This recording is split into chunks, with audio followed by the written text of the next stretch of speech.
राधे राधे। देवी दुर्गा की नव शक्तियों का दूसरा स्वरूप ब्रह्मचारिणी का है। यहाँ ब्रह्म शब्द का अर्थ है तपस्या, तप का आचरण करने वाली। कहा भी गया है कि वेदस तत्वम तपो ब्रह्म, वेद तत्व और तप ब्रह्म शब्द के अर्थ हैं। ब्रह्मचारिणी देवी का स्वरूप पूर्ण ज्योतिमय एवं अत्यंत भव्य है। इनके दाहिने हाथ में जबकि माला एवं बाएं हाथ में कमंडल रहता है।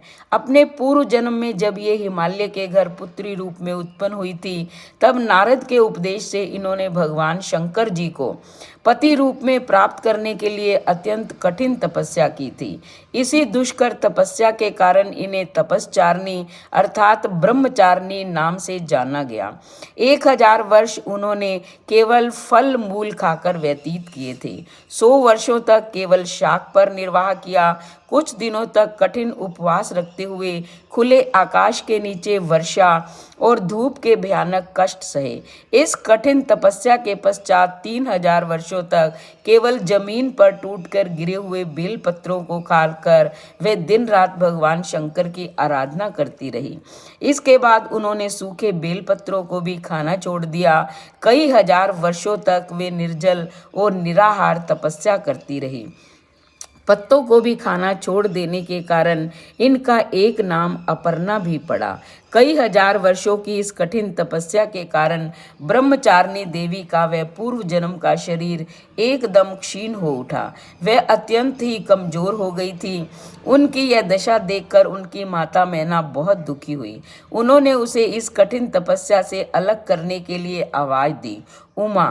तब से देवी ब्रह्मचारिणी का पूर्व जन्म का एक नाम उमा भी पड़ गया था। उनकी इस तपस्या से तीनों लोकों में हाहाकार मच गया।